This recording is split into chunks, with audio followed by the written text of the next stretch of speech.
The power went out at exactly 9:47 p.m., right in the middle of Mrs. Chen's root canal.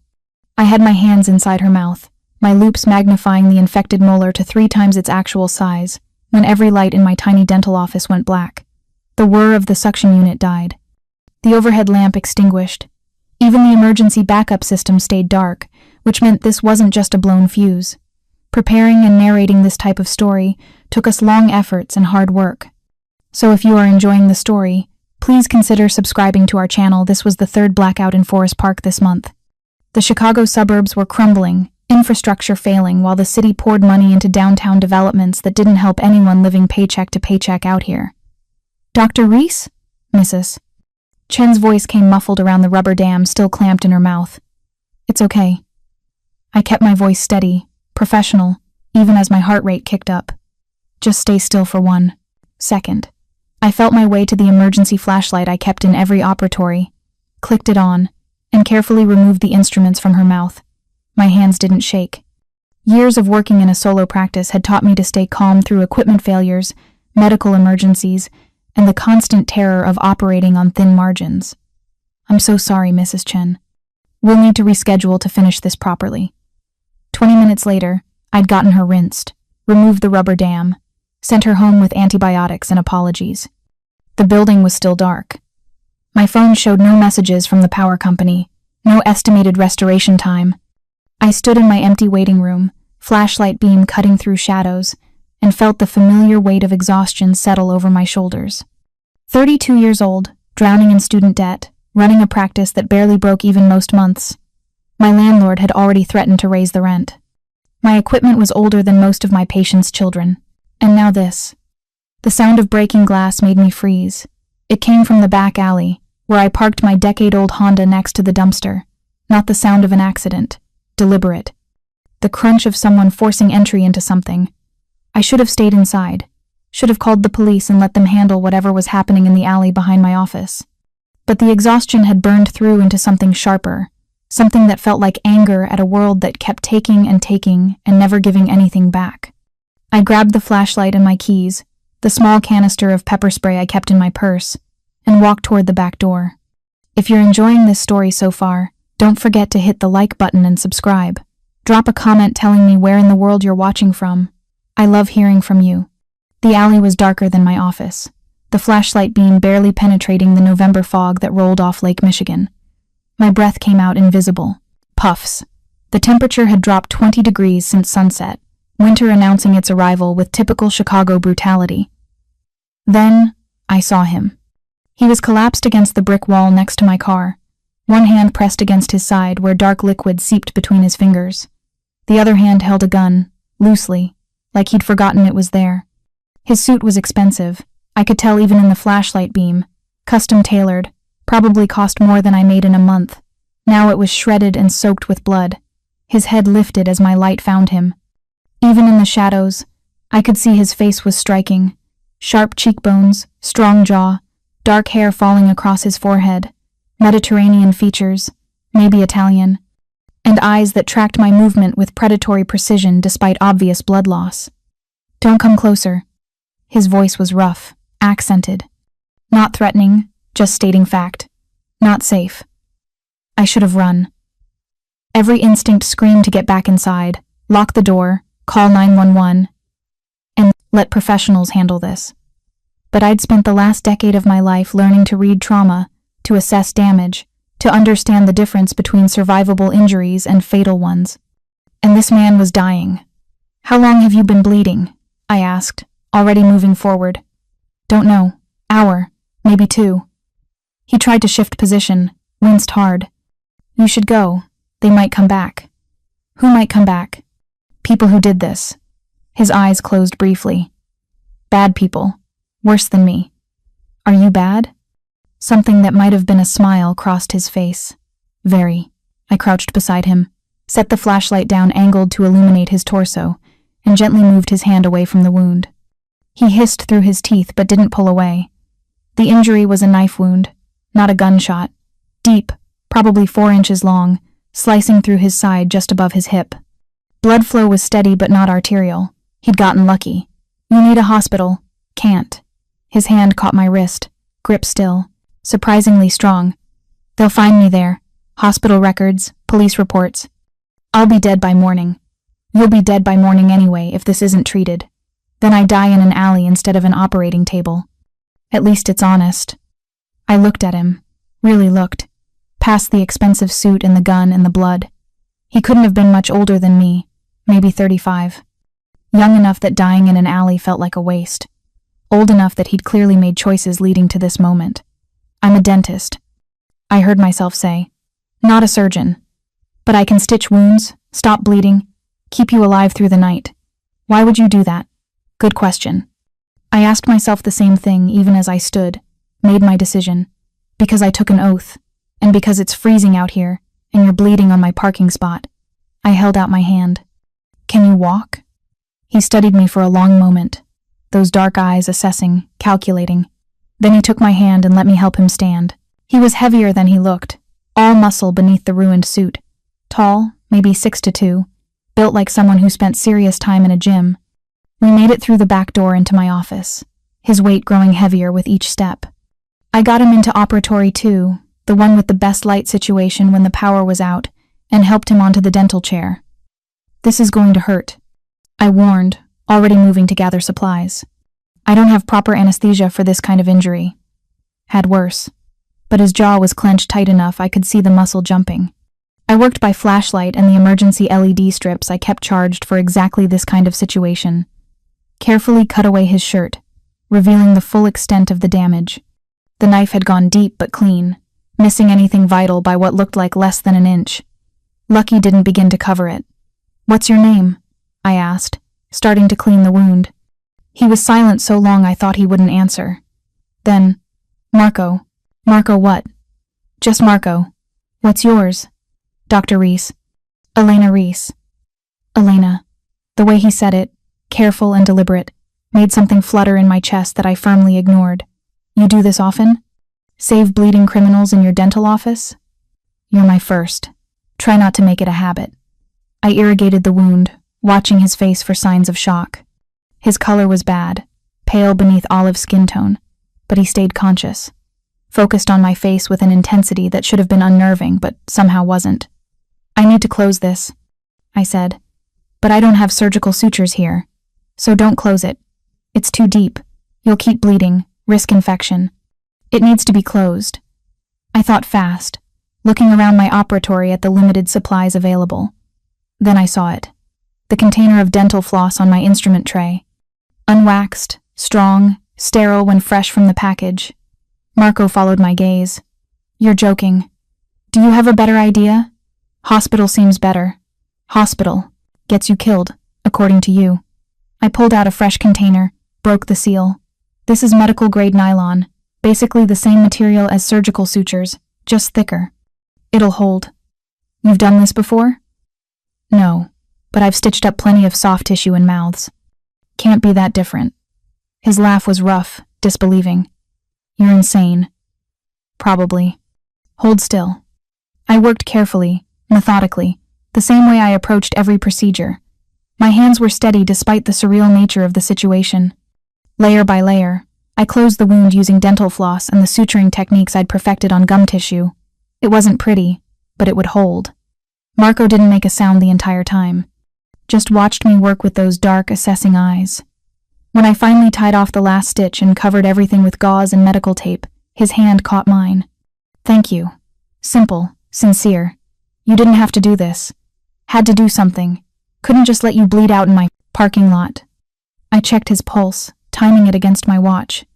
Still too fast, but not dangerously so. "You need antibiotics, fluids, rest. Can you provide those?" I looked around my tiny office, at the dental chair he was currently occupying, at the complete inappropriateness of the situation. "I have a couch in my consultation room, and I can get antibiotics from the veterinary supply store down the street. My friend owes me a favor. Veterinary antibiotics. Amoxicillin is amoxicillin. Dogs, humans, same thing."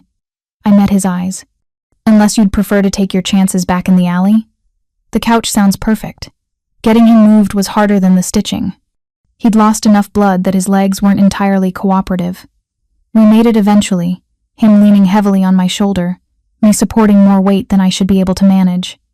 The consultation room was small, barely big enough for the couch, my desk, and a filing cabinet.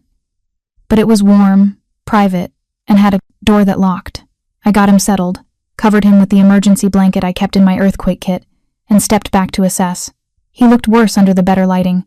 Not just pale, but gray, exhaustion carved into every line of his face. The kind of tired that came from more than just blood loss. Something deeper, older, bone-weary. Sleep. I ordered. I'll be back in 20 minutes with antibiotics and supplies. Elena. His eyes were already closing. Why are you really doing this? I paused at the door, considered lying, decided he deserved honesty. Because everyone deserves a chance to keep breathing. Even bad people. Especially bad people. He murmured. We're the ones who need saving most. By the time I returned from the veterinary supply store, Marco was unconscious. Not sleeping. Fully unconscious. His body shutting down to conserve energy for healing. I checked his pulse, his breathing, the bandage over the wound. Everything stable enough. I should have left. Then, gone home to my tiny apartment, pretended this night never happened, let him recover or die on his own. Instead, I pulled my desk chair over beside the couch and sat down to keep watch. The power came back at 2:17 a.m., lights blazing to life and making me jump. On the couch, Marco didn't stir. I dimmed the overhead, left just the desk lamp on, and watched him breathe. His phone buzzed once, twice, 3 times over the next hour. Each time, he didn't move, didn't wake. By the 5th call, I checked the screen. Salvatore calling, then Luca, then Salvatore again. People looking for him. People who cared whether he lived or died. That should have been comforting. Instead, it just made me more aware of the dangerous waters I'd waded into. He woke at dawn, not gradually, but all at once, like a switch flipping. 1 second unconscious, the next his eyes open and tracking to me with laser focus. You stayed. His voice was rough from disuse. Wanted to monitor for complications. That's very dedicated for someone who insisted she's not a surgeon. Professional responsibility. I stood, moved to check his bandage. How do you feel? Like I got stabbed and stitched up with dental floss. So, accurate then. That almost smile appeared again, the one that transformed his harsh features into something warmer. Your friend, the one who owes you a favor at the veterinary supply. What did they think when you showed up at midnight asking for antibiotics? That I had a dog emergency. I let them believe it. Do you have a dog? No, cats, 2 of them, Bonnie and Clyde. His smile widened. Of course you named your cats after criminals. They're both rescues with attitude problems. It fits. I finished checking the bandage. The bleeding had stopped completely. The stitching held. You're healing faster than you should. Good genetics. And practice. He tried to sit up, managed it with only a slight wince. I need to leave. I've put you in enough danger already. It's 6 a.m. Where exactly are you planning to go? Somewhere that isn't your dental office where people might come looking. Will they come looking? Marco was quiet for a long moment, that calculating look returning. Eventually, when I don't check in. When my people can't reach me. Your people. My family. He said it simply. The Valentis. We run certain business operations in Chicago. The name meant nothing to me, but the way he said business operations made the meaning clear. This wasn't legitimate business. This was the kind that involved getting stabbed in alleys. Organized crime? I said flatly. That's a dramatic term. But accurate? Close enough. He swung his legs off the couch, tested his balance. Still unsteady, but improving. Which is why I need to go. Before whoever did this realizes I'm alive and comes looking in places I've recently been. Who did this? His jaw tightened. Rival family, the Russos. They've been pushing into our territory for months. Last night they decided to escalate. The clinical part of my brain noted his phrasing. Territory. Escalate. The language of war, not business disputes. And you just happened to end up in my alley? I was 3 blocks away when they got me. Stumbled here because I saw your car, saw the light in the window, figured a dentist's office would be empty enough to hide in until I figured out my next move. He met my eyes. Didn't expect to actually find a dentist willing to play surgeon. I should have been terrified. Should have been calling the police, demanding he leave, scrubbing every surface he'd touched. Instead, I found myself asking, what happens if you leave now? If your injuries reopen? Then I deal with it. By bleeding to death somewhere else?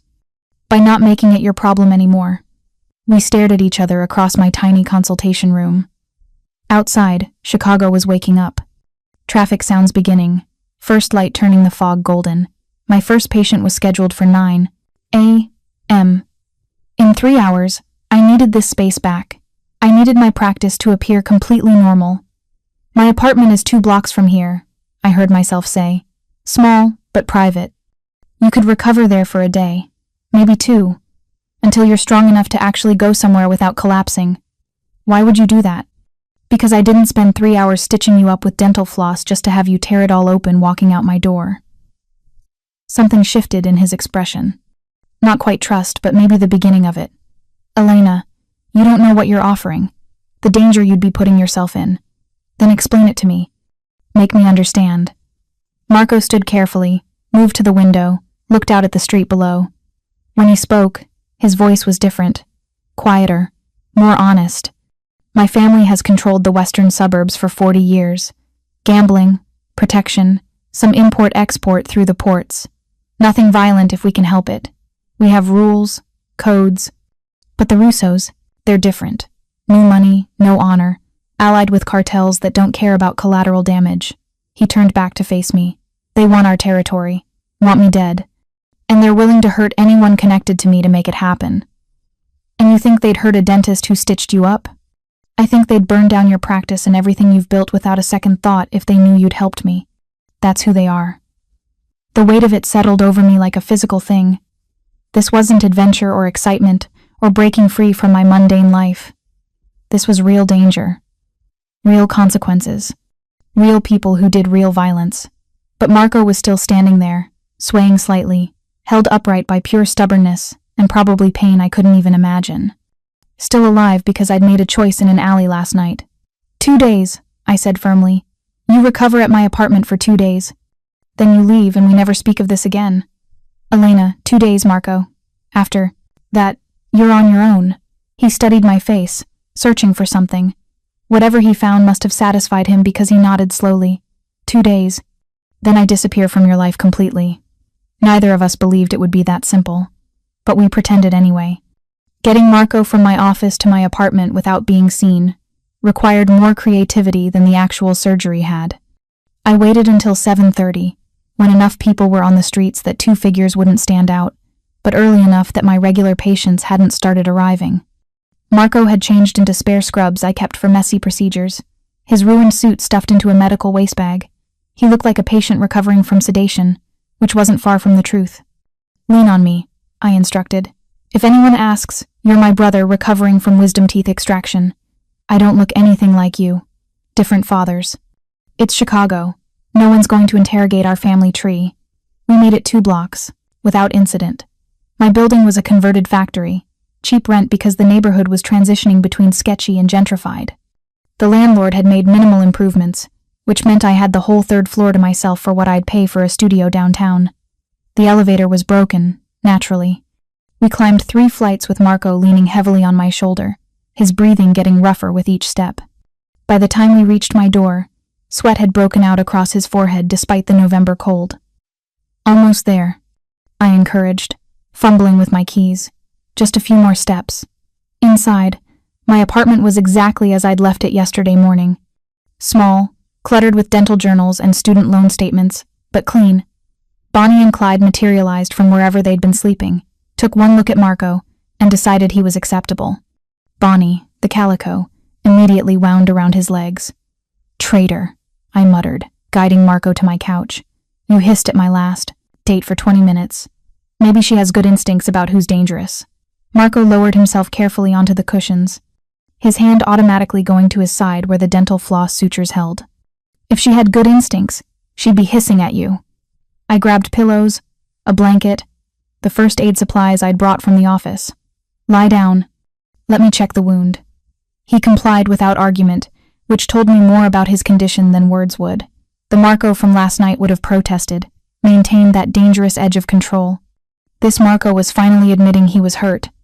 I lifted the scrub top carefully, peeled back the bandage. The wound looked better than I'd expected. No signs of infection, minimal seepage. The dental floss stitches held perfectly, my suturing technique translating better than I'd hoped from gum tissue to muscle and skin. "It's healing well," I said, cleaning around the edges. "The antibiotics are working. But you need rest, fluids, and probably real food. When did you last eat?" The question caught me off guard. "What? You've been taking care of me for 9 hours. When did you eat?" I tried to remember, came up blank. "Yesterday. Lunch, maybe." Marco's expression darkened. "Go eat. I'll survive another 20 minutes without supervision."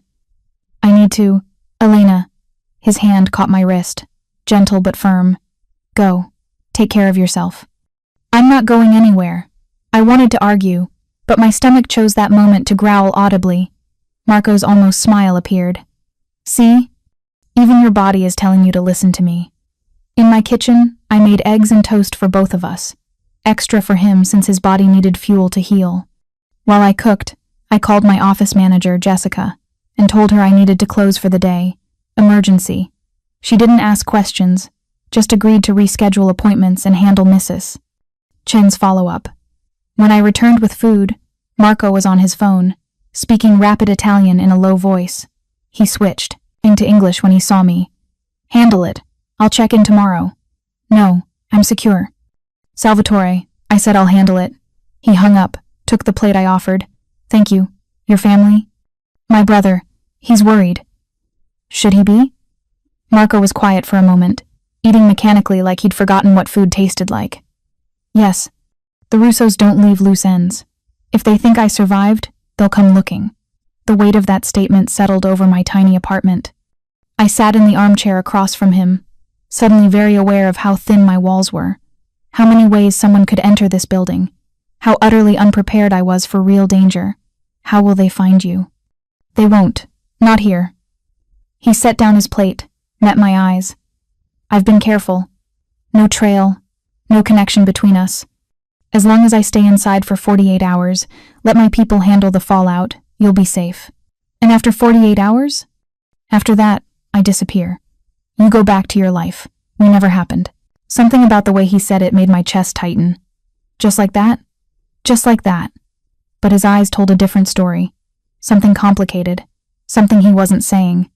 I wanted to push, to demand real answers, but exhaustion was finally catching up to me. 9 hours of crisis mode, an entire night without sleep, and the surreal reality of having a Mafia member recovering on my couch. "I need to shower," I said, standing. "Try not to bleed on my furniture while I'm gone." "I'll do my best." The hot water helped, washing away the night's tension and the smell of blood that had clung to my skin.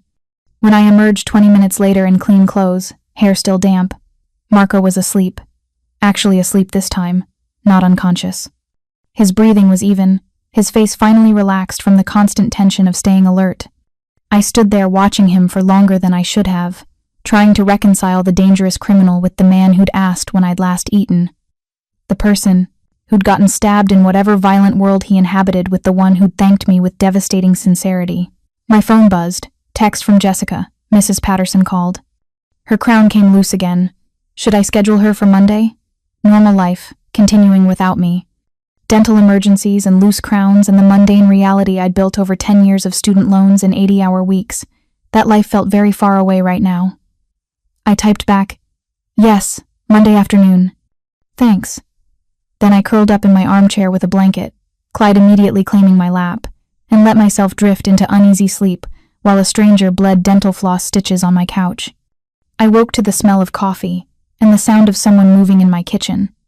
Panic hit first, the disorientation of not knowing where I was or why someone was in my apartment. Then memory crashed back. Marco. The alley. The dental floss sutures. I bolted upright, dislodging an annoyed Clyde, and found Marco standing at my stove, cooking something that smelled incredible. He'd found my spare clothes somehow, a pair of sweatpants that were too short on him and a t-shirt that stretched across his shoulders. The bandage on his side was visible where the shirt rode up. "You should be resting," I said. He turned, spatula in hand. "I got bored. And hungry.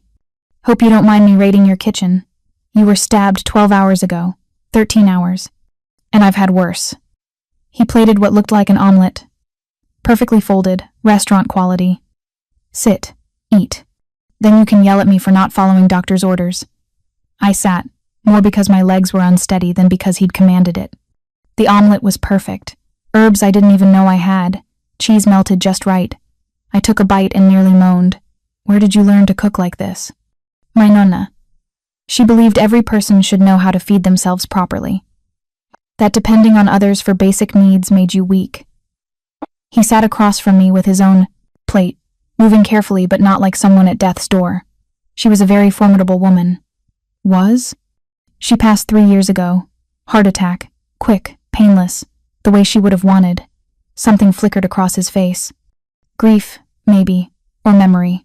She would have liked you. She would have liked the dentist harboring her criminal grandson. She would have liked the woman who saved someone's life with dental floss and refused to let them die in an alley. He took a bite of omelet. Nana didn't care much about legal versus illegal. She cared about honor, loyalty, family. You showed all three to a complete stranger. I showed basic human decency. In my world, that's the same thing as honor. We ate in comfortable silence for a while. Outside, Chicago went about its Friday afternoon, traffic and sirens and the distant sound of construction. Normal life, continuing while we sat in my apartment existing in a bubble removed from reality. Tell me about your practice, Marco said suddenly. How long have you been a dentist? 7 years. 3 in corporate practices that treated patients like assembly line products. 4 running my own office where I can actually take time with people. I pushed omelet around my plate. It's been harder than I expected. The business side, I mean. Keeping the lights on, paying off equipment loans, dealing with insurance companies who fight every claim.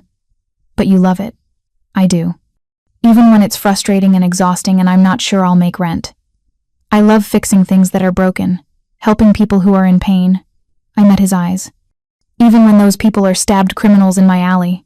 That smile again, the real one. Especially then, I think. My phone rang. Jessica. I answered, putting her on speaker without thinking. Dr. Reese, I'm so sorry to bother you, but we have a situation.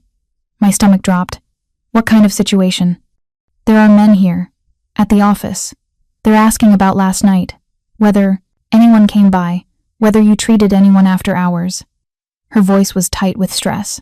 They're being polite, but Elena, they're scary. Marco's expression transformed instantly. All warmth vanished, replaced by cold calculation. He gestured for the phone. I shook my head. What men, Jessica? Did they identify themselves? They said they're looking for someone, a friend who might have been injured. They just want to help him. A pause. But they don't look like friends. They look like... I understand. Listen to me carefully. Tell them I wasn't there after hours. The power was out. I left around 6, went straight home. You don't know anything about anyone injured. Okay, I can do that. She sounded steadier now, having clear instructions. Should I call the police? I looked at Marco. He shook his head firmly. No. Just tell them what I said, then close up early. Say I called in sick. You're handling emergencies only. Can you do that? Yes. Elena, are you okay? I'm fine. Just be careful, and call me if they come back. I hung up. Marco was already moving, despite my protests, heading to the window to look down at the street below. They found the trail, he said quietly. Faster than I expected. How? You said there was no connection. There wasn't, which means someone saw something. Or they're checking every business in a 3-block radius of where I was attacked. He turned back to me, and I saw real fear in his eyes for the first time. Not for himself. For me. Elena, we need to get you somewhere safe. This is somewhere safe. My apartment. They don't know I'm connected. They're at your office asking questions. It's only a matter of time before they make the connection. He pulled out his phone. I'm calling Salvatore. He'll send people. People? What people? Protection. Guards. Whatever it takes to keep you safe until we handle the Russos. The reality of what was happening finally cut through my shock. Handle them how? Marco's. Silence was answer enough. No. I stood, moved between him and the phone. No, you're not starting a war over me. You're not putting more people in danger because I made a choice to save your life. They made it my responsibility when they showed up at your practice. I'm not your responsibility. I'm not part of your world. I'm just someone who happened to be in the wrong place at the wrong time. You became part of my world the moment you stitched me up with dental floss." His hands came up to frame my face, gentle despite the intensity in his eyes. "And I protect what's mine. I'm not yours." "No," he agreed quietly, "but I wish you were." The confession hung between us, raw and honest. Before I could respond, before I could process what he'd just said, his phone rang. He answered in Italian, listened for a moment, then his expression went completely blank. "When?" A pause. "Where is she now?" Another pause. "Keep her there. I'm coming." He hung up, looked at me with something, like regret. "What happened?" "The Russos. They didn't just go to your office." His voice was flat, controlled, terrifying in its calm. "They went to your apartment building, told your landlord they were looking for Elena Reese, said it was urgent." My blood turned to ice. "But I'm here. I'm safe. For now. But they know your name, your address, your practice location. They're putting together that someone helped me, and you're the most likely candidate." He was already moving, gathering the few things he'd brought. "We need to leave. Now. Leave to where? Somewhere I can actually protect you. Somewhere the Russos can't reach." He stopped, looked at me with those dark, intense eyes. "Elena, I need you to trust me. I know I have no right to ask. Know you've already done more than anyone should. But I'm asking anyway. Come with me. Let me keep you safe." I thought about my practice, my patients, my carefully constructed life. Thought about Jessica, dealing with scary men, asking questions. Thought about those same men showing up at my building, at my door, finding me alone and unprotected. Thought about Marco, who'd been a stranger 13 hours ago, and now felt like something more complicated than I had words for. 2 days, I said finally. "You said 2 days and this would be over." "I was wrong. I'm sorry." He moved closer, not touching but close enough. I could feel his body heat. "But I promise you this. My family will handle the Russos. We'll end this threat completely. And when it's done, when you're safe, you can walk away. Back to your life, your practice, everything you've built. Like I never existed. And if I can't walk away?" The question escaped before I could stop it. "If I don't want to pretend you never existed?" Something dangerous flickered in his expression. Hope, maybe. Or possibility. Then we figure out what comes next. Together. My phone rang again. Unknown number. Marco tensed. "Don't answer it." But I already had. Some instinct I couldn't name making me press accept. "Dr. Reese?" A voice I didn't recognize. Male, pleasant, with an accent I couldn't place. "My name is Victor Russo. I believe you have something that belongs to my family." Marco's hand shot out, took the phone, hung up immediately. Then he grabbed my arm, pulled me toward the door. "We're leaving, right now, no arguments." This time, I didn't argue, because I'd just heard real danger in Victor Russo's voice. The kind that made dental floss sutures and makeshift surgeries seem quaint by comparison. The kind that meant my life as I knew it was already over. Marco's brother arrived in 3 black SUVs that looked like they cost more than my student loans. We'd made it down to street level using the back stairs, Marco moving faster than someone with 13-hour-old stab wounds should be able to. He'd insisted on going first, positioning himself between me and any potential threat, despite the fact that he was the injured one. The SUVs pulled up, like with military precision. Doors opened, men emerged, all wearing dark suits and expressions that suggested they were very good at violence. The one who approached us was clearly Marco's brother. Same dark hair, same Mediterranean features, but where Marco was all sharp edges and intensity, Salvatore had a warmth that softened the danger. His eyes went immediately to Marco's side, where blood had started seeping through the borrowed t-shirt. "Cristo. Marco. You look like death. Feel like it too." Marco kept his hand on my lower back, a gesture that felt protective and possessive in equal measure.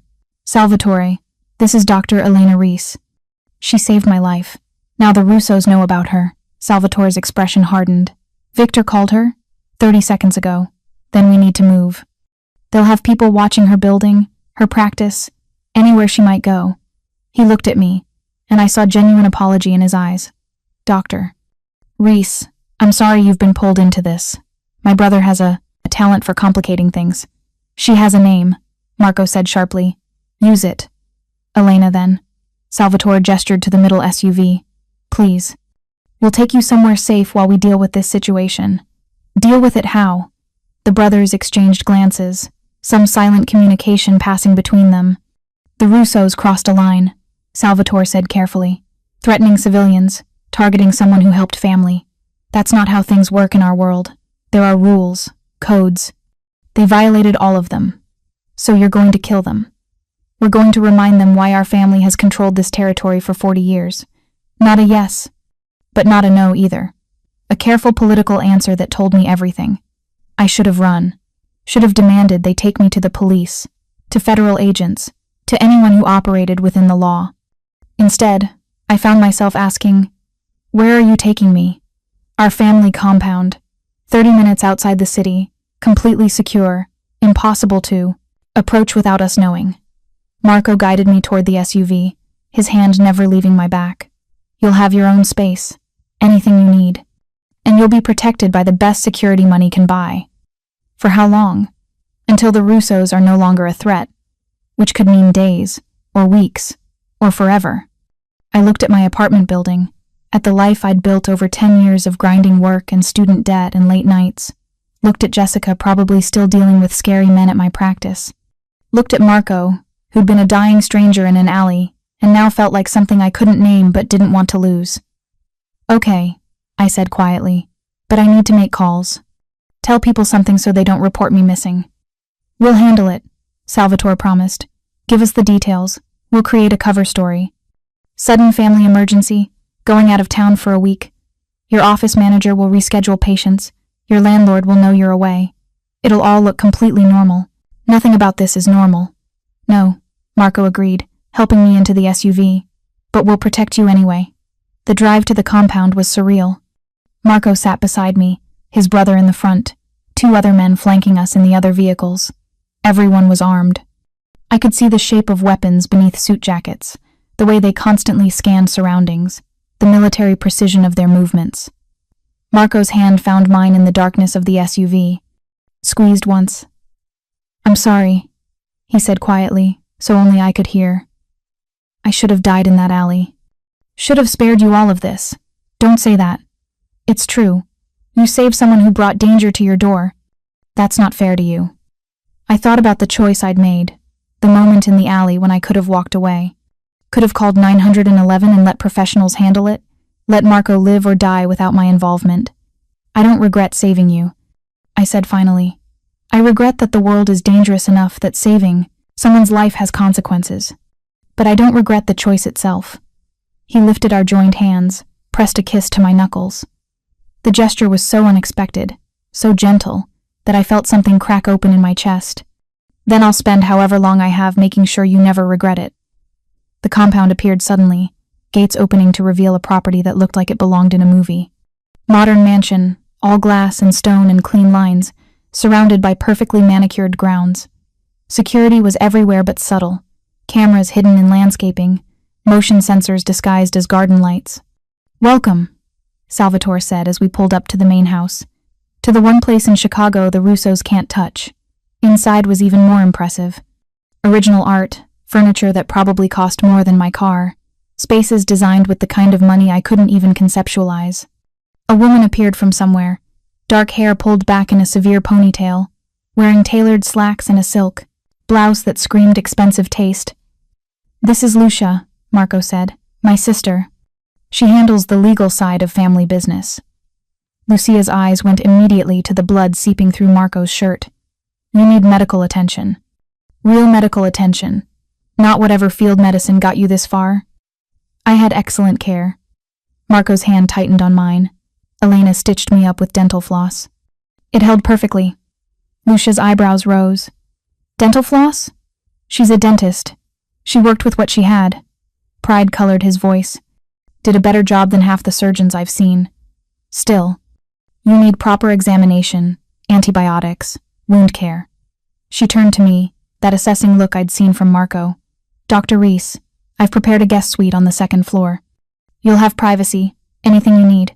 One of our staff will bring clothes, toiletries, whatever you're missing. Thank you. But I really should check Marco's wound first. Make sure the sutures are holding. Something flickered in Lucia's expression. Approval, maybe. Then follow me. We have a medical room. Not as well equipped as a hospital, but better than a dental office. The medical room was impressive. Better equipment than some emergency rooms I'd seen, clearly designed for treating injuries that couldn't be explained to legitimate hospitals. Lucia left us alone, closing the door behind her with a soft click. Sit, I ordered Marco, already gathering supplies. Let me see how much damage you did running around when you should have been resting. He complied without argument, stripping off the borrowed shirt to reveal my dental floss handiwork. The wound looked better than it had any right to, the improvised sutures holding despite his activity. But there was fresh bleeding, some inflammation starting at the edges.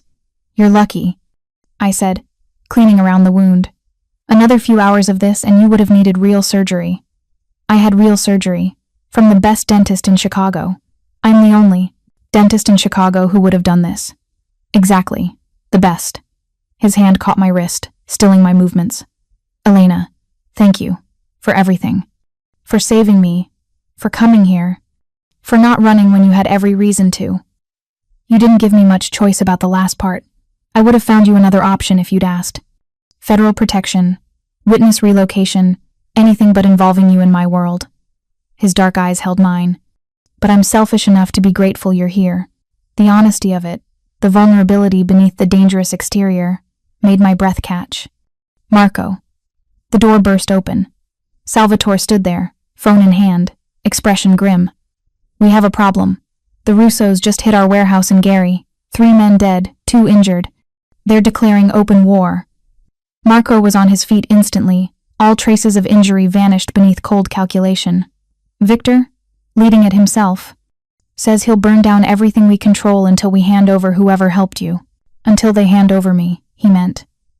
Until Marco gave them the dentist who'd saved his life. Marco's expression went absolutely empty. The way it had when he'd talked about handling the Russos, when he'd promised to protect me, when he'd become the dangerous man his reputation suggested. Then we end this. Tonight. No more waiting, no more playing defense. He looked at his brother. Call the captains. Full mobilization. If Victor wants war, we'll give him one he won't survive. Marco, I said quietly, people will die. People are already dead. 3 of my men, good men with families. He turned to me, and I saw the weight of it in his eyes. The burden of leadership, of making choices that cost lives, of being responsible for violence you didn't want but couldn't avoid. I can't let that go unanswered. In my world, mercy is seen as weakness. Weakness gets more people killed. So the answer is more killing? The answer is ending the threat so completely that no one ever questions my ability to protect what's mine again. He moved closer, cupped my face in his hands. I won't apologize for keeping you safe. Won't apologize for choosing your life over theirs. That's who I am. That's the man who bled in your alley. I wanted to argue, to insist there had to be another way, to demand he find a solution that didn't involve bloodshed. But I'd seen the men at my practice, heard Victor Russo's voice on the phone, understood on some instinctive level that this world operated by different rules than the one I'd inhabited until last night. Then do what you have to do, I said finally. But come back alive. Always. He kissed me then, quick and hard and full of promise. Lucia will stay with you. She's armed, trained, and more dangerous than she looks. Nothing gets through her. Then he was gone, Salvatore following, leaving me in a medical room in a Mafia compound while the man I'd saved with dental floss went to war. I sank into the chair Marco had vacated, trying to slow my racing heart, trying to process how my life had transformed so completely in less than 24 hours. The door opened softly. Lucia stood there, a gun now visible in a holster at her side. Come, she said gently. Let me show you to your room. It's going to be a long night. She was right about that. But what she didn't say, what I could see in her eyes, was the other truth. Some nights change everything. Some nights, there's no going back to who you were before. This was one of those nights. The guest suite Lucia showed me was bigger than my entire apartment. Floor-to-ceiling windows overlooking the grounds. A king-sized bed that looked like it had never been slept in. A bathroom with a soaking tub and shower that probably cost more than my car. There are clothes in the closet, Lucia said, gesturing to double doors I hadn't noticed. Different sizes, different styles, We keep them on hand for situations like this. You have situations like this often? Dentists, you. I need to hide from rival families? A ghost of a smile crossed her face. You're the first dentist. But my brothers have a habit of complicating things. She moved to the windows, checked something I couldn't see. The property is secured. Motion sensors on the perimeter, cameras covering every approach, armed guards on rotation. You're safe here. While Marco goes to war, while Marco does what's necessary to protect family. She turned back to me, and I saw the same intensity in her eyes that Marco had. You became family the moment you saved his life. In our world, that creates a bond that's sacred. Inviolable. I'm not family. I'm just someone who made a choice. The choice makes you family. Everything else is just paperwork. She moved toward the door. There's food in the kitchen downstairs if you're hungry. The library is 2 doors down if you need distraction, and I'll be in the room next to yours all night. If you need anything, or if anything feels wrong, you come find me, immediately. After she left, I stood in the middle of luxury I'd never experienced, trying to figure out what to do with myself. My phone was on the dresser, and I picked it up to find a dozen missed calls. Jessica, Mrs. Patterson, my landlord, a number I didn't recognize. I called Jessica first. Elena. Oh my God, I've been so worried. Those men came back twice more, asking questions. I told them what you said, but they kept pushing. I'm sorry you had to deal with that. I'm out of town for a family emergency. My aunt in Milwaukee, she's sick. The lie came easier than it should have. I'll be back next week. Can you handle things until then? Of course, but Elena, those men, they were scary. Not police scary, something worse. I know. Just keep telling them I'm out of town if they come back. Don't give them any other information. I thought fast. Actually, close the office for the week. Say we're doing emergency maintenance. I'll pay you for the time. You don't have to. I want to. You've dealt with enough. I tried to sound normal, like I wasn't hiding in a Mafia compound while people went to war over me. I'll call you in a few days with an update. After we hung up, I stared at my phone, at the evidence of my normal life continuing without me. Mrs. Patterson's loose crown, the student loan payment due next week, the email from my dental supplier about back-ordered materials. All of it felt impossibly distant, like it belonged to a different Elena. One who hadn't stitched up a Mafia boss with dental floss, who hadn't heard real danger in Victor Russo's voice, who hadn't watched Marco transform from injured patient to something cold and deadly when his family was threatened. I found the library Lucia had mentioned. The walls were lined with books, actual books that looked read rather than decorative. I pulled one at random: Dante's Inferno, Italian text on one page, English translation on the facing page. Someone's careful annotations filled the margins. My grandfather's. Marco's voice made me jump. I spun to find him standing in the doorway, changed into dark tactical gear, a gun visible at his hip. He believed an educated man should read Dante in the original Italian. You're back already. We're heading out in 20 minutes. I wanted to see you first. He moved into the room, and I saw the careful way he held himself. The wound was bothering him, probably had reopened with all the activity. Your side is fine. You did excellent work. He stopped a few feet away, close enough to touch but not touching. I need to tell you something before I go. Something you deserve to know. My heart hammered against my ribs. Okay. The Russos. What we're doing tonight. It's not just retaliation for their attacks. He met my eyes, unflinching. It's complete elimination. Every captain, every lieutenant, every soldier who's been part of this war.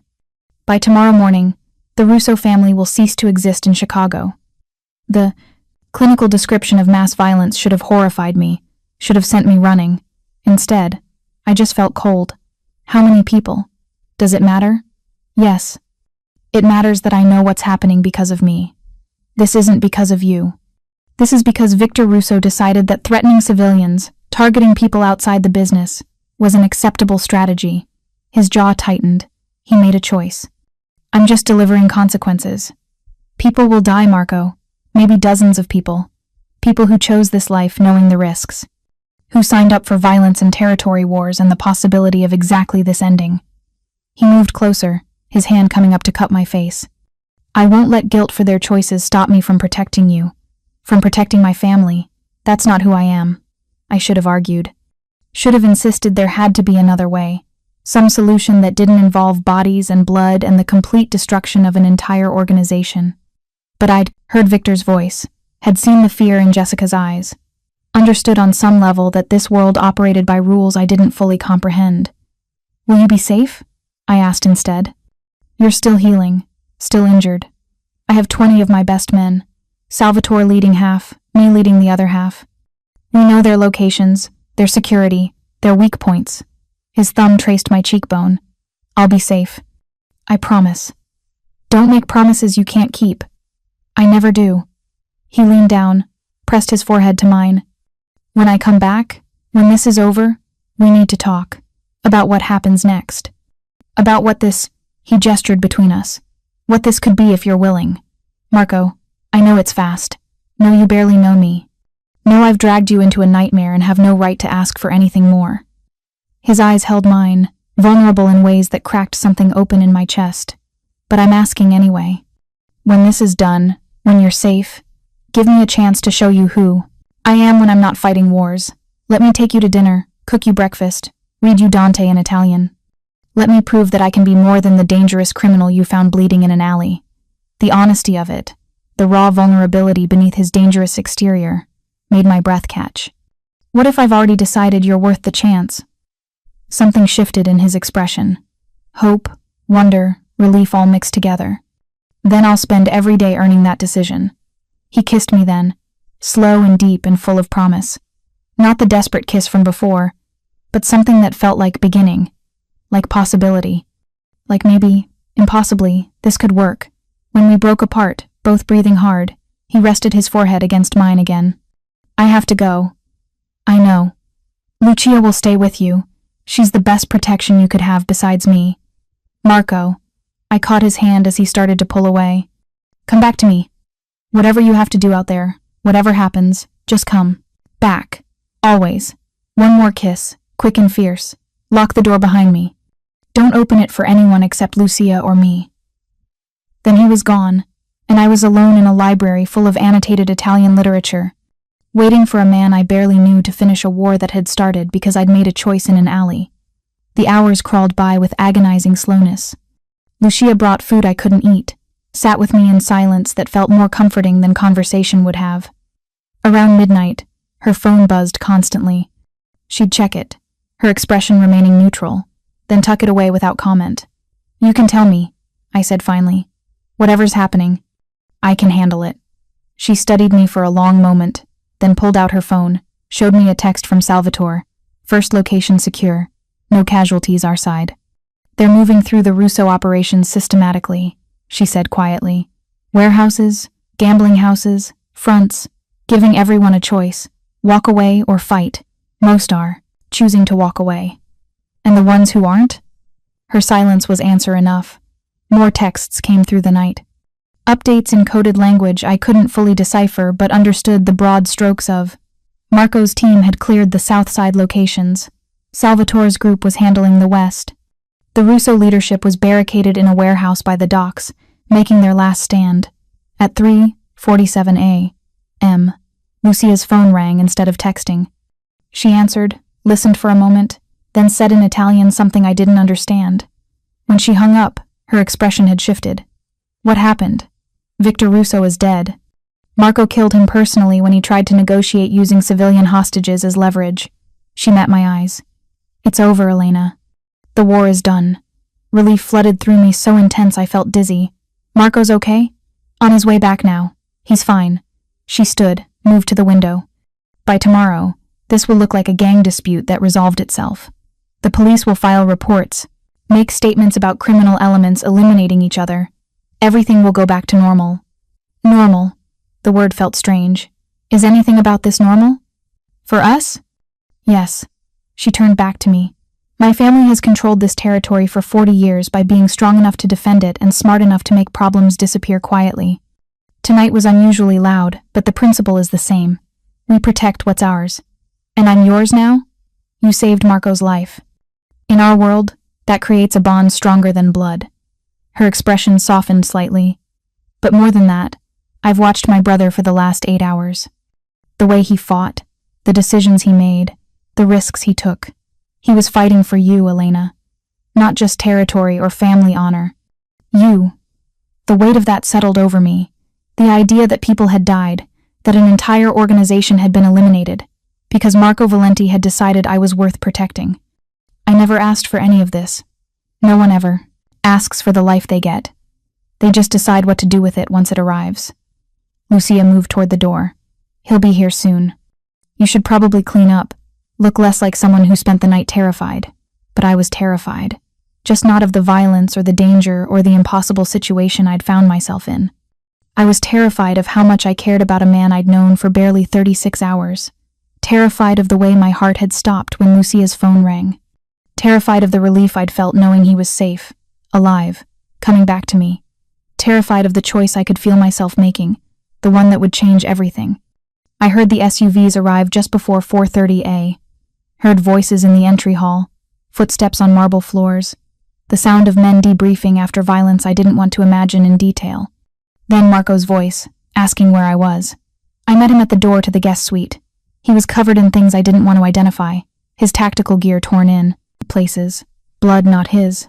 I hoped splattered across his face and hands. The wound on his side had reopened, fresh blood seeping through the bandage.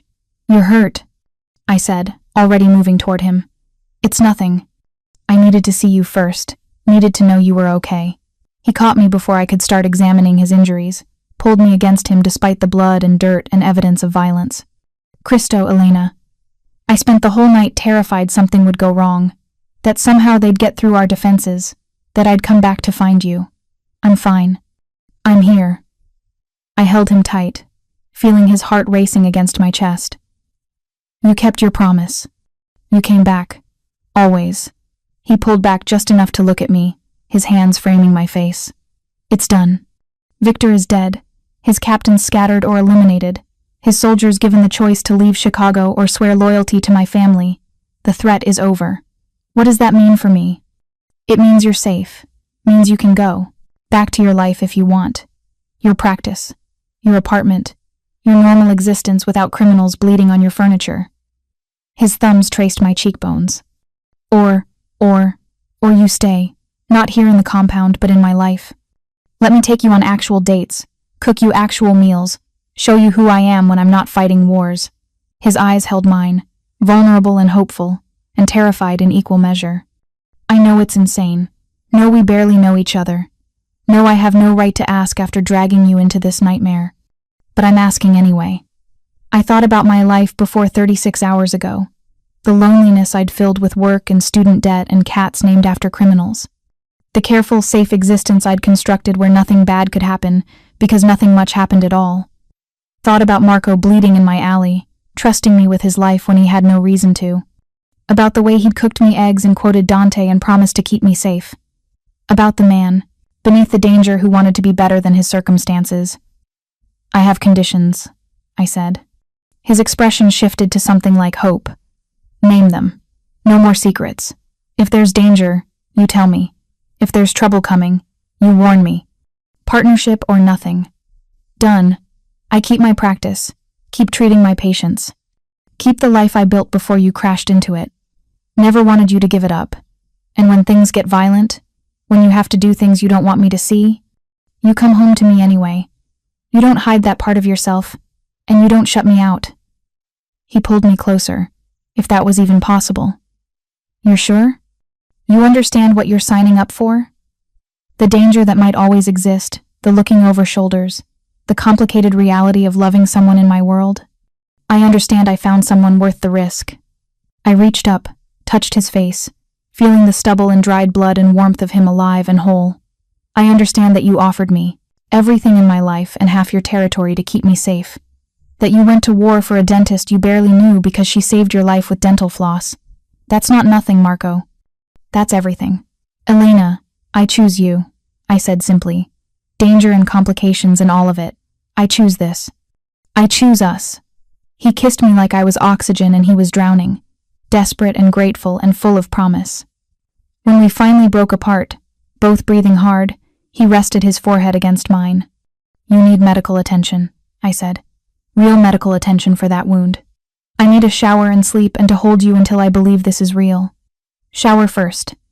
Then I check your injuries. Then sleep. I stepped back, tried to look stern despite the smile I couldn't quite suppress. Doctor's orders. Yes, ma'am. 3 days later, I stood in my dental office trying to explain to Mrs. Patterson why her appointment had been rescheduled 4 times. I'm so sorry, Mrs. Patterson. Family. Emergency. Everything's fine now, but it was touch and go for a bit. She patted my hand with grandmotherly affection. Of course, dear. Family comes first. Although, she leaned in conspiratorially. Jessica said there were some very handsome men in suits asking about you. New boyfriend, perhaps? I felt heat creep up my neck. Something like that. Well, good for you.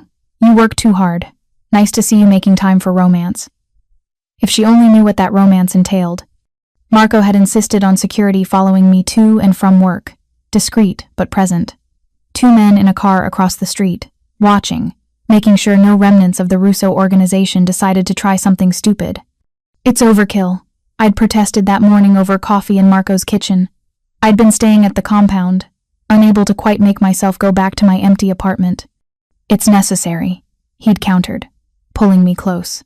For the next month at minimum. Just until we're certain every threat is neutralized. And after a month? After a month we reassess. He'd kissed me softly. But Elena, there will always be some level of security. That's the reality of my life. Of our life, if you're truly choosing this. Our life. The phrase had sent warmth through me despite the implications. Now, finishing Mrs. Patterson's crown adjustment, I found myself thinking about the impossible turn my life had taken. 4 days ago, I'd been a dentist drowning in debt with nothing but cats and patient files for company. Now I was... What? A mafia boss's girlfriend? His partner? Something that didn't have a clean definition but felt more real than anything in my carefully constructed previous existence. My phone buzzed with a text from Marco. Dinner at 7? I'm cooking. I smiled, typed back. Your place or mine? Ours. The word hit me harder than it should have. Ours. Like he was already thinking in terms of shared space, shared life, shared everything. Jessica appeared in the doorway.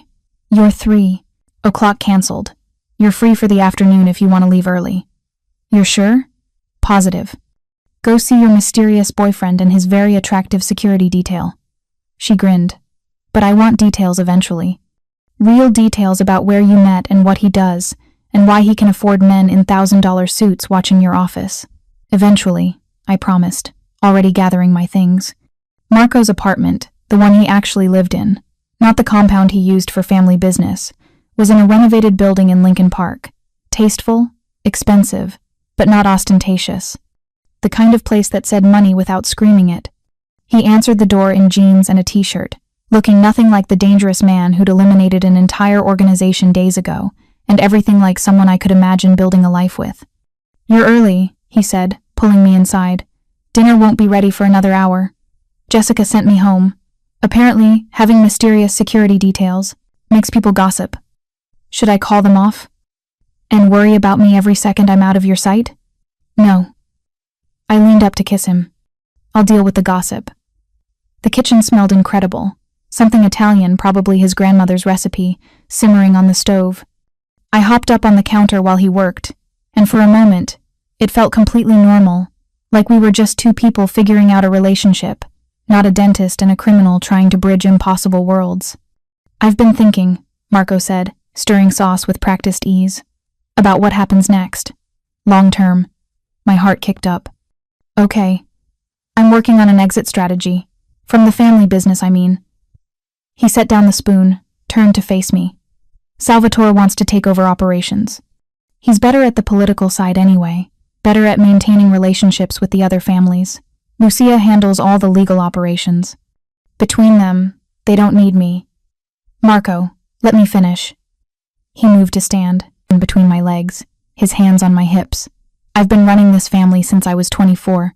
10 years of territory disputes and violence and making impossible choices. I'm tired, Elena. Tired of the weight of it. Tired of the constant threat.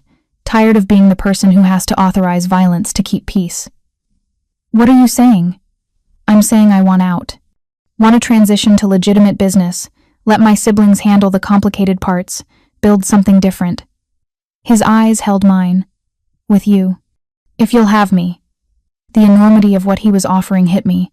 You'd leave all of this? Your family business, your territory, everything you've built? I'd build something better. With someone better. His hands tightened on my hips. I'm not asking you to marry me right now, though. Ask me again in 6 months, and that answer might change. I'm just asking if you can see a future where I'm not a criminal. Where I'm just Marco, businessman with a complicated past, trying to deserve the woman who saved his life with dental floss. Tears pricked my eyes. You're serious. Completely. I've spent 10 years doing what I had to do. I want to spend the next 10 doing what I want to do. And what I want, he leaned in, his lips brushing mine, is you. Normal dinners and quiet weekends and all the boring domestic bliss I never thought I'd have. That's a lot to promise based on 4 days of knowing each other. 4 days where you saw me at my broda, the worst, and chose to stay anyway. Where you understood the danger and decided I was worth it. Where you looked at everything I am, good and bad, and said yes. He kissed me softly. I know myself, Elena. Know what I want when I find it. And I want this. Want you. Want the future we could build if you're brave enough to try. I thought about the woman I'd been 4 days ago.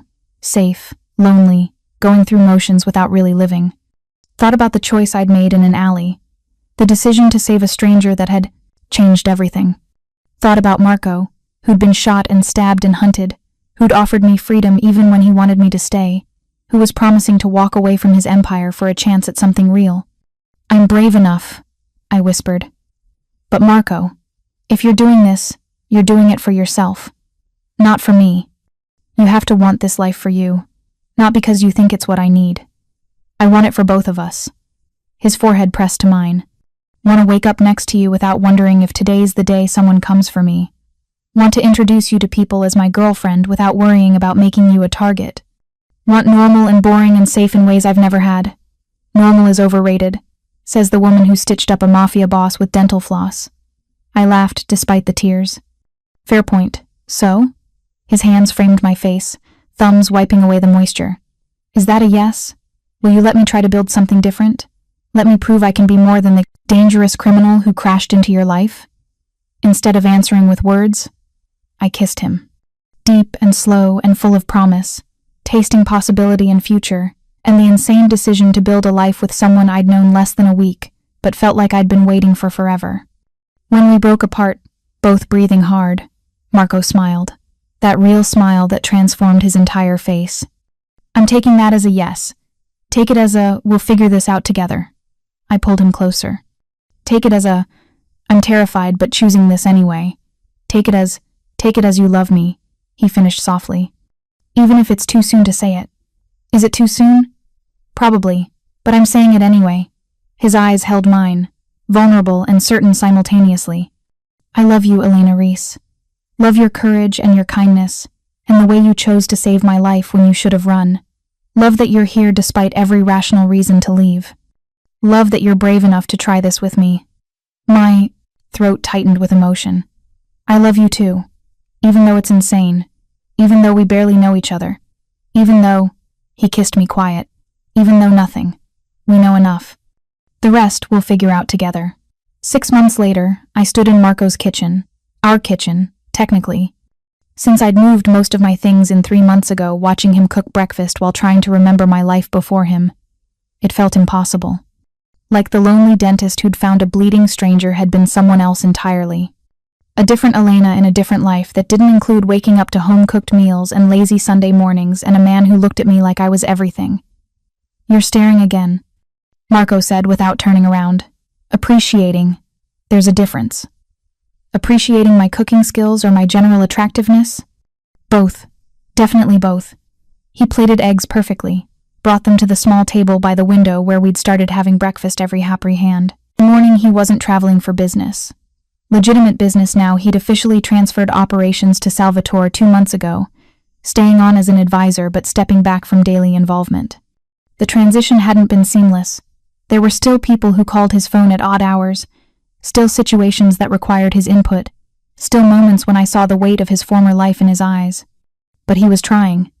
building a consulting firm that helped businesses with complex negotiations, which I suspected was code for translating between legitimate and illegitimate worlds, but I didn't ask for specifics. "I have something for you," he said as we finished eating. "Marco, you already gave me a car last month, and that necklace for my birthday. And this is different." He pulled a small box from his pocket, set it on the table between us. My heart stopped. "Marco, open it before you panic." Inside wasn't a ring. It was a key, simple, silver, attached to a keychain, with coordinates engraved on it. "What is this?" "The coordinates are for a property I bought. 20 minutes outside the city. Enough land for privacy, but close enough you can still get to your practice easily." He took my hand across the table. "I'm not asking you to marry me. Not yet. But I'm asking if you'll build a home with me. A real home. Ours." I stared at the key, at the physical evidence of a future I was still getting used to imagining. "You bought a house. I bought land. We'd build the house together, design it, choose everything, make it exactly what we want." His thumb traced circles on my palm. "Elena, I know 6 months isn't very long. No, we're still figuring this out, still learning each other, but I also know I don't want to wake up anywhere that isn't next to you. Don't want a future that doesn't have you in it. So you bought land." "So I bought land." He smiled, that soft smile that was just for me. "Too much?" I thought about the impossibility of this, of put us. Thought about how I'd saved a dying stranger and somehow found everything I'd been missing without knowing I was looking for it.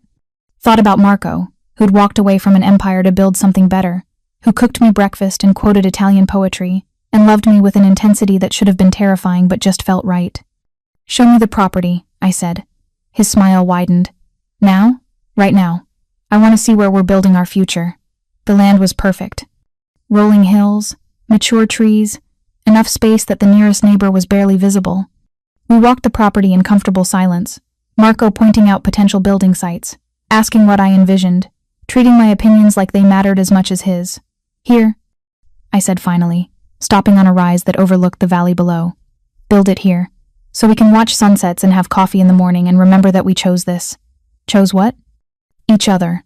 This life. Everything that comes after. Dental floss and alley rescues and impossible decisions." I turned to face him. "I choose this, Marco. Choose you. Choose building something real and permanent and ours." He pulled me close, kissed me soft and deep and full of promise. "I choose you too. Every day, every choice, everything." We stood there as afternoon faded to evening, as Chicago sprawled out below us in the distance, as our future stretched ahead uncertain and terrifying and absolutely worth it. "Thank you," Marco said quietly. "For what?" "For opening your door that night. For being brave enough to save a stranger.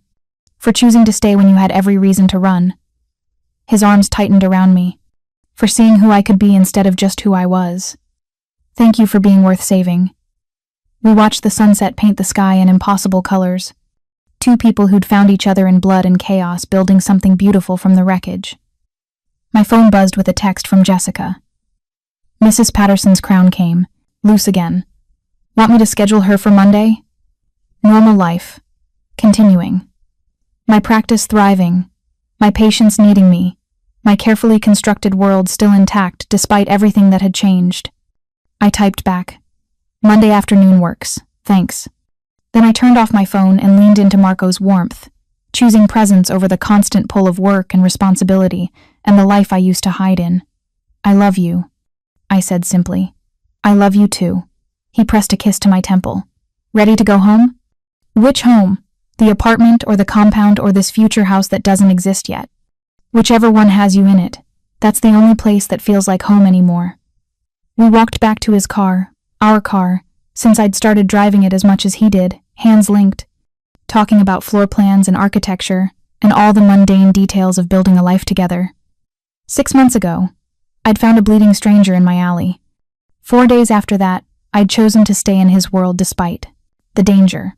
Now I was choosing to build a future with him, brick by brick, decision by decision, learning that sometimes the craziest choices lead to the most beautiful destinations. "Elena?" Marco said as we drove back toward the city. "Yeah? When I said I wasn't asking you to marry me yet?" He glanced over, something nervous and hopeful in his expression. "How do you feel about yet?" My heart kicked up, warmth flooding through me. I feel like yet implies eventually, and eventually sounds perfect. His hand found mine across the console, squeezed once. Eventually sounds perfect to me too. We drove home through Friday evening traffic. Just two people in love navigating the impossible, beautiful, complicated reality of choosing each other every single day. And as Chicago lights flickered to life around us, as Marco's thumb traced circles on my palm, as our future stretched ahead uncertain and terrifying and absolutely worth it, I realized something fundamental. Some stories start with once upon a time. Ours started with blood and dental floss and a woman brave enough to save a stranger's life, and that made it better, made it real, made it ours. 6 months after finding Marco bleeding in my alley, I was building a home with him, planning a future I'd never imagined, living a life that was messy and complicated and dangerous and perfect. The woman who'd stitched up a Mafia boss with dental floss had found everything she'd been missing, and she was never letting it go. Epilogue, 1 year later. The house was finished. 2 stories of glass and stone and carefully chosen details that reflected both of us.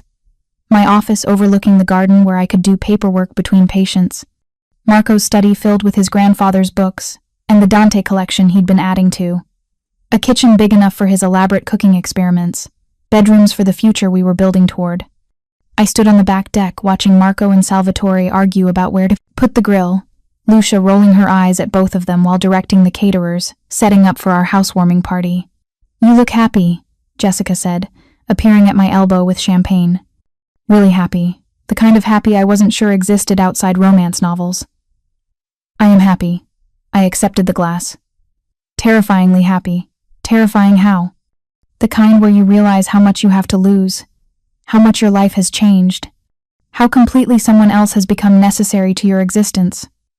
I watched Marco laugh at something Salvatore said, and my chest tightened with emotion. A year ago, I was alone. Now I can't imagine being without him. That's not terrifying. That's beautiful. Maybe it was both. Patients started arriving, Mrs. Patterson with her husband, the Chens with their 3 kids, even Jessica's boyfriend who I'd been treating for TMJ. My 2 worlds colliding, the legitimate dental practice I'd built, and the complicated family I'd inherited through loving Marco. Franco cornered me by the appetizers. "Dr. Reese, the house looks good." "Thank you, Franco. And you can call me Elena. We've known each other a year. In my experience, using first names implies familiarity that leads to presumption." But his eyes crinkled at the corners. "However, Elena, I wanted to say thank you." "For what?" "For saving Marco that night. For being brave enough to get involved. For loving him enough to stay." He glanced across the yard to where Marco was demonstrating something to Salvatore with animated hand gestures. "He's different now. Better. More human. That's because of you." "He was always human, Franco. He just needed space to show it." "Perhaps. Or perhaps he needed someone who saw it when no one else did." Franco raised his beer bottle in salute. "Either way, thank you." As evening faded to night, as guests mingled and laughed and celebrated our new home, Marco found me on the deck where I'd escaped for a moment of quiet. "Overwhelmed?"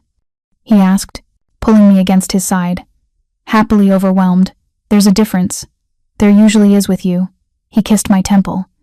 "I have something for you." "Marco, the house is enough. More than enough. This is different." He pulled a small box from his pocket. This time, it was a ring. Simple platinum band with a single diamond, elegant and perfect, and absolutely terrifying in its implications. "Marco, Elena Reese." He got down on one knee right there on our deck, with our guests visible through the windows and our future stretching ahead into uncertain possibility. "A year ago, you saved my life with dental floss and courage I didn't deserve. You chose to stay when any sane person would have run. You loved me despite every reason not to. You helped me become better than I was." Tears blurred my vision. "Marco, let me finish." His hands were shaking slightly, vulnerability written across his face. "I know I'm not an easy man to love. Know my past is complicated and my family is dangerous. And choosing me means choosing a life that's sometimes scary. But I'm asking anyway. Marry me, Elena. Build this future with me. Let me spend the rest of my life earning the choice you made in that alley." Through the windows, I could see our guests had noticed. Could see Lucia with her hand over her mouth, Salvatore grinning, Jessica bouncing excitedly. Could see the family I'd found and the life I'd built, and the future I was being offered. Yes, I whispered. Yes, of course, yes. He slid the ring on my finger, stood, and pulled me into a kiss that felt like promise and future and everything I'd been too scared to want until a bleeding stranger crashed into my life. Our guests erupted in cheers visible through the glass. But for a moment, it was just us. Just Elena and Marco, the dentist and the former crime boss. Two people who'd found each other in impossible circumstances and decided to build something beautiful anyway. I love you, he said against my lips. I love you. Me too. Even though you proposed in front of all our guests without warning me. Would you have preferred a private proposal? I thought about it, about the ring in the moment and the perfectly Marco way he'd done this. No, this was perfect. Very you. Very us, he corrected. Nothing about us has ever been conventional. No, I agreed, looking at the ring on my finger, at the man who'd put it there, at the house we'd built, and the future we were choosing. But it's ours, and that makes it perfect. We stood on our deck as celebration continued around us, as our impossible love story added another chapter, as two people who should never have worked somehow did anyway. A year ago, I'd found a bleeding man in my alley and made a choice that changed everything. Now I was choosing him again, choosing this future. Choosing the beautiful, complicated, dangerous, perfect life we'd built from blood and dental floss and love brave enough to risk everything. Some fairy tales start with once, upon a time. Ours started with, don't come closer, and you should go, and a woman stupid enough to save a stranger anyway. And that made it real. Made it ours. Made it the best decision I'd ever made. Preparing and narrating this type of story took us long efforts and hard work. So if you are enjoying the story, please consider subscribing to our channel